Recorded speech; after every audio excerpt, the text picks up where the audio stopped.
Coming up, we're going to break down side 2 of the hard rock masterpiece 1984 by Van Halen. Promised us a few weeks ago, here it is, including the blazing scorcher, Hot for Teacher, and the Michael McDonald co-penned All Wait. Great stories there. We also include another cool story about Eddie Van Halen from a recent interview. Talk about the most intimidating situation you could possibly be in, where the world's greatest guitar player is telling you play his guitar. We're going back to 1984 again, next on Professor of Rock. Hey, music junkies. Professor of Rock, always here to celebrate the greatest artists and the greatest songs of all time. Man, I'm feeling so much better, ready to rock and roll.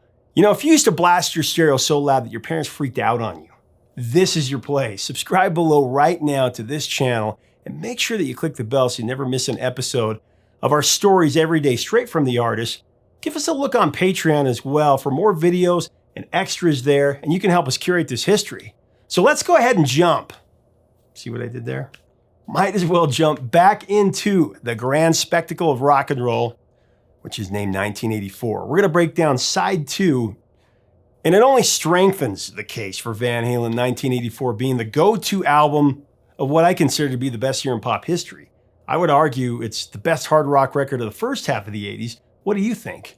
Now, before we get into side 2, I do want to share another cool story about Eddie Van Halen from the interview that I did with Dave the Snake Sabo from Skid Row. This is when the bands were touring in the 90s together.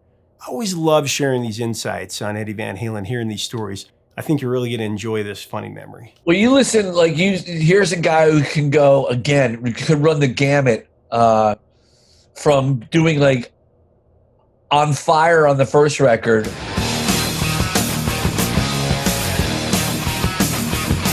I'm on fire to Ice Cream Man. And if you let me cool you one time, you'll be my regular style. Being able to do Light Up the Sky.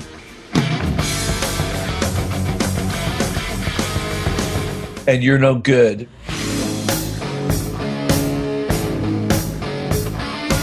Being able to do Mean Streets.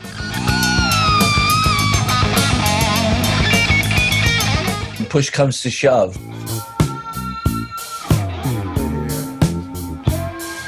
He basically would traipse through the whole landscape of his musicality. And then like Dreams, the piano part on Dreams.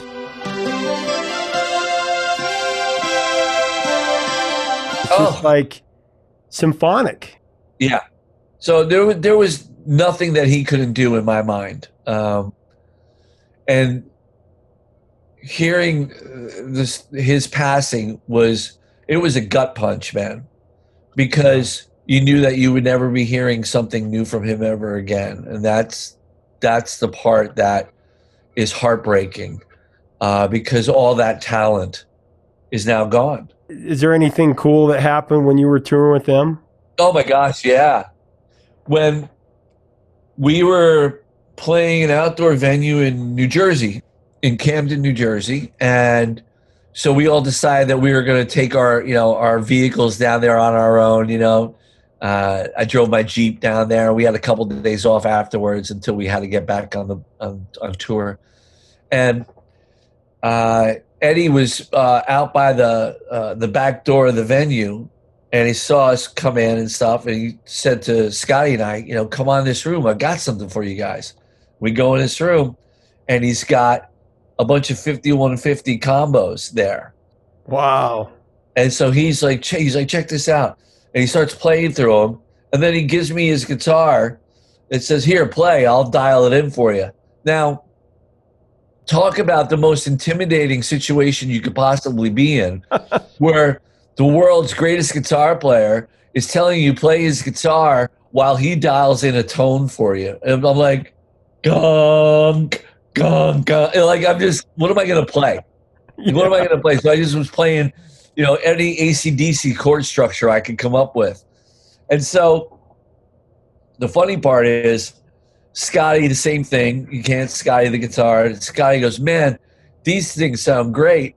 Do you know anybody I could talk to get one of these? And Eddie's like, Yeah, I think so. And I point to Scotty on the front plate where it says 5150. There's Edward's signature on it too. I was like, yeah, maybe this guy whose signature that is. He's like, no. That's awesome, man. Yeah, it was funny because we would sit there in the photographer's pit every night and stand in front of it or sit in front of him while he did his solo. And we just sat there. This is what I did the whole time. Oh my God. Oh my God. Oh my God. And we would go back and talk to him afterwards. He's like, my solo was the shits tonight. And we were like, you've lost your mind. Yeah. Like, how could you possibly say that? Like that your solo was not anything short of like a miracle on guitar. Dave is such a cool guy. Okay, let's get into side 2. As we get into this breakdown, I want to thank our sponsor, Zenni Eyewear, the glasses I'm wearing that support our mission, keeping the music alive. If you go to Zenni.com, they always have new styles, new frames. I've got 15 pairs of these things because they're very affordable and chic. They hold up and they add class to your look. Go check it out today at Zenni.com. So here's the thing. Side 2 of 1984 explodes off the turntable with Hot for Teacher, ignited by the stirring Alex Van Halen percussive riff that sounds like a blazing Hells Angels motorcycle gang shooting fireworks.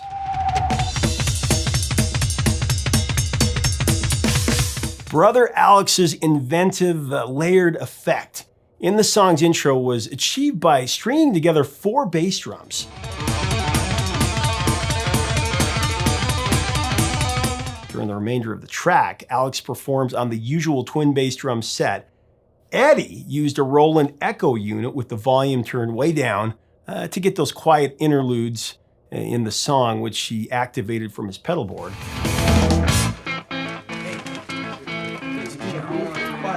Eddie performed 2 interlocking guitar solos on Hot for Teacher.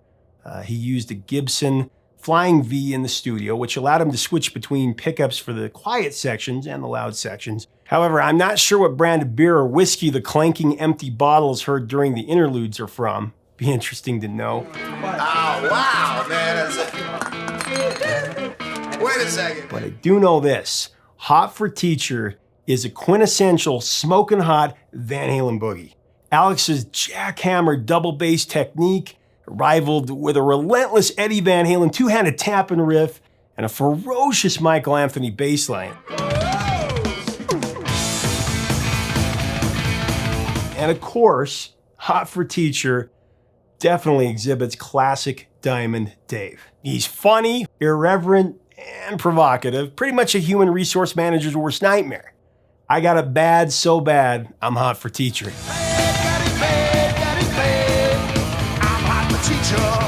DLR was always the good time party boy, acrobatic frontman of rock and roll, and it's on full display on this song for sure. Hot for Teacher, it's also peppered with hilarious DLR-isms like, I brought my pencil, give me something to write on. I brought my pencil. Give me something to write on. I don't feel tardy, and maybe I should go to hell, but I'm doing well. Ironically, Roth saved one of his best performances for the last single and the last music video as the frontman for Van Halen. The video for Hot for Teacher, definitely one of the most memorable and provocative ever played on MTV. The treatment for the video was conceived by Diamond Dave and Van Halen band manager Pete Angelus. The clip centered around a nervous, nerdy kid named Waldo with, that greasy, slick back hair parted down the middle, who was bullied by his classmates and eventually tossed into a classroom version of a Van Halen shindig with its slicked back do, as in hairdo, turning into a disheveled mess.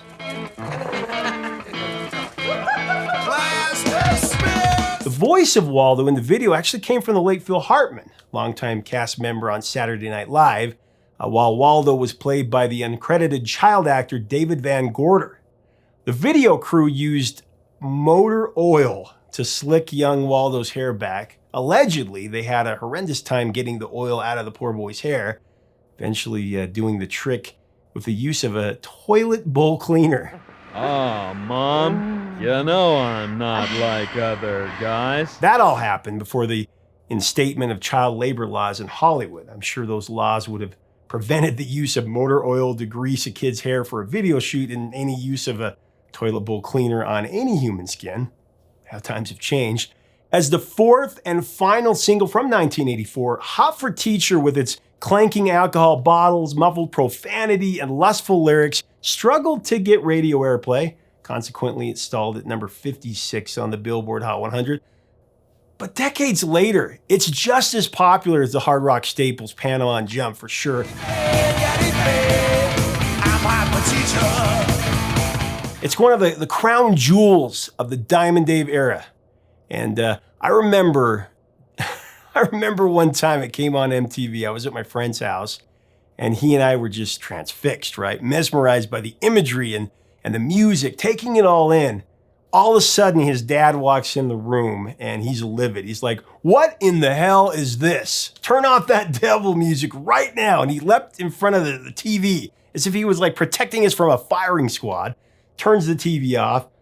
We were scolded for the next hour by both his mom and dad, and of course my parents got a call about it. As I always say, the good old satanic panic of the 80s.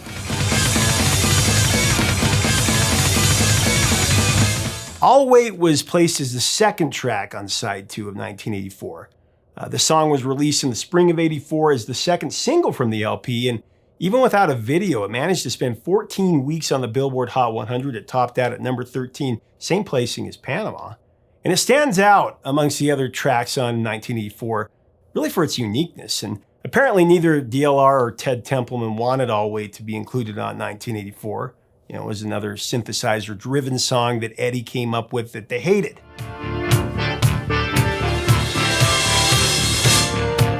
Templeman repeatedly made fun of the track. You know, he used to sing the chorus of Argent's Hold Your Head Up every time the song was mentioned.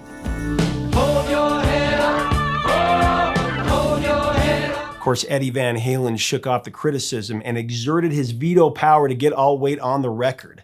As usual, Dave was asked to write the lyrics for All Wait, but he had a tough time matching words for the song's music track.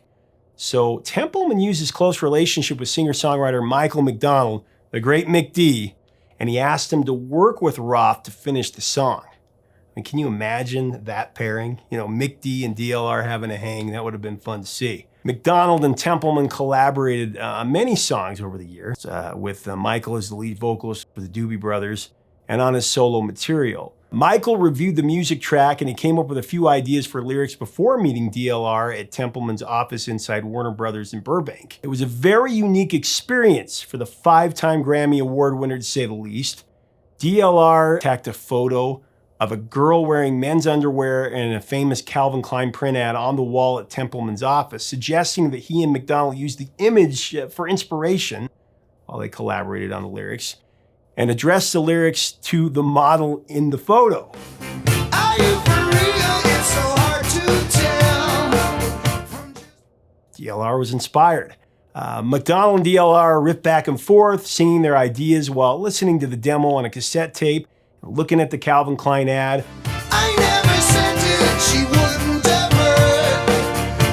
So actually, Van Halen omitted McDonald from the co-writing credits of All Wait for many years, presumably because they didn't want another reason for their hardcore fans to raise their eyebrows at the direction of the band. I don't know, that's one theory. But what's fair is fair, and the band came correct in the early 2000s, with McDonald given his due credit as a co-writer.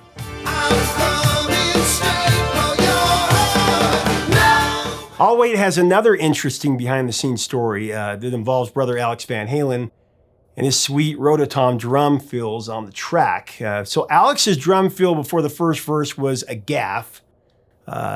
Eddie Van Halen recognized the mistake, but he actually wanted to leave it in the recording. Eddie recalled that Al hit the hi-hat instead of the cymbal, and the only way the band could record in that particular part of the studio was to have Al play just the drums and then later overdub the cymbals. Al just forgot to hit the cymbal.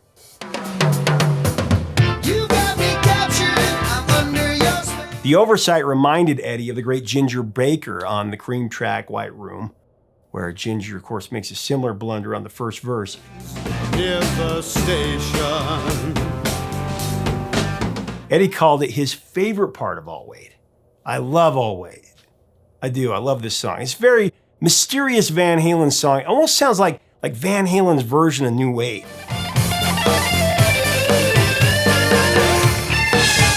DLR's vocal, it's dark and it's interesting. It's very compelling. Now, the third track on side 2 of 1984 is Girl Gone Bad. Love this song. It's a track about a troubled runaway who hits the street, turning to a life of prostitution. Diamond Dave grunts and wails throughout Girl Gone Bad with his playful ardor, lusting to get his turn with Bad Girl's attention after she ditches the character Lonesome John.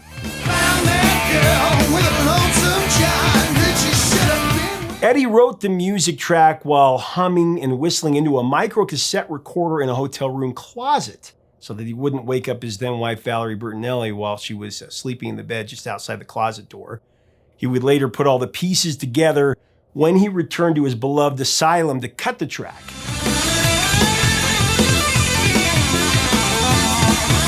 The hotel closet demo session resulted in some of Edwards' most searing guitar work, including a frenetic solo that always sways dangerously back and forth with Ed's harmonic dissonance.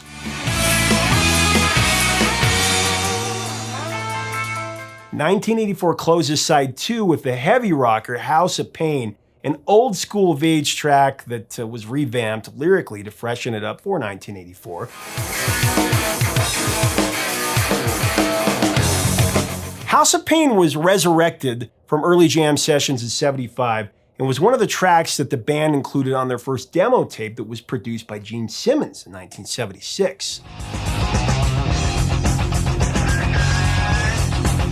The original version of House of Pain, it also includes bits of the backward track siren effect that was deftly lifted by Ted Templeman for the ominous beginning of Running with the Devil. That opened their thunderous debut record in '78, of course.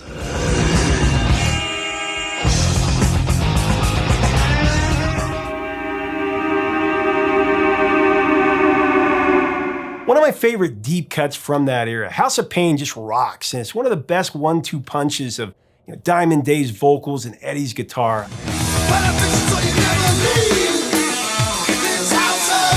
1984 was shipped with the controversial cover art of a baby angel handling a lighted cigarette. Now, I've called it an angel before, and viewers have freaked out on me, saying, no, it's a cherub.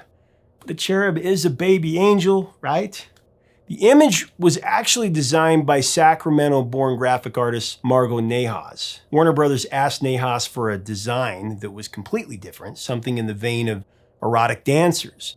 Nahas thought that concept that the label had in mind was tasteless and wanted no part of it, but she was excited about the idea of producing the art for a Van Halen album, who wouldn't be? So instead, Margot's husband, Jay Vigon, decided to present some alternate concepts his wife had in her portfolio directly to the band. Now, the guys loved the image that was labeled the Rebel Angel. See, it was even called the Rebel Angel. And they were thrilled to find out that it was available for them to use for the cover of 1984, much to the dismay of the big shots of Warner Brothers Records. Nahas' friend's son actually posed for the photo. She said about it, and I quote, "I took a picture of him, took him candy cigarettes, which he proceeded to eat every single one after a brief tantrum, of course." End of quote. One of the most iconic album covers ever. 1984 ascended quickly to number 2 on the Billboard 200. The LP was denied the number 1 position for 5 weeks by Michael Jackson's Thriller. I tell you, in any other year, it would have been number 1 easy. It would prove to be the last full studio album to feature DLR until A Different Kind of Truth was released in 2012. The incredible success of 1984 did not prevent the inevitable departure of David Lee Roth. As you know, he left Van Halen in '85. The official reason cited as creative differences, although there have been so many theories as to what happened. Eddie would subsequently tell Rolling Stone how things with Van Halen came to an end at the time. He, as he said, Dave, wasn't showing up for rehearsal. I just laid it on the line. I said, "What's going on here? Do you want to make a record or not?" And he said no, he wanted to make his movie. At this point, Van Halen with DLR was over. Diamond Dave had, according to Eddie, left to become a movie star. Roth vigorously disputed Eddie's accusation, but the truth was, he spent almost all of 1985 working on sound stages and movie lots in pursuit on Hollywood stardom. Plus, Dave called the material that the band was working on for their next record, which would be 5150, lame. Eddie had drawn the line in the sand that he was no longer going to compromise with anyone on the creation of new music for Van Halen. He didn't want to hear any more grumbling, about synthesizers or any other musicality from Diamond Dave. More often than not, as we all know, strife within a rock group precipitates its demise, even at the group's apex. The egos that fuel the rift also drive their greatness, though. This was certainly the case with Van Halen following their monstrous success of 1984. The schism forced the exit of David Lee Roth and opened the door, though, for the Sammy Hagar era of the Van Halen legacy. Different flavor for sure. I myself love the progression of Eddie's playing from album to album, his love for creation, for innovation, his passion for the musical journey. He lived to play.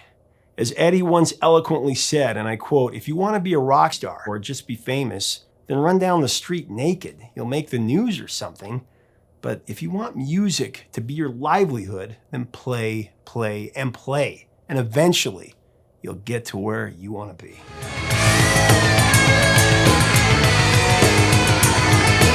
Leave us a comment about Eddie, Diamond Dave, and side 2 of 1984. What is the standout track in your mind?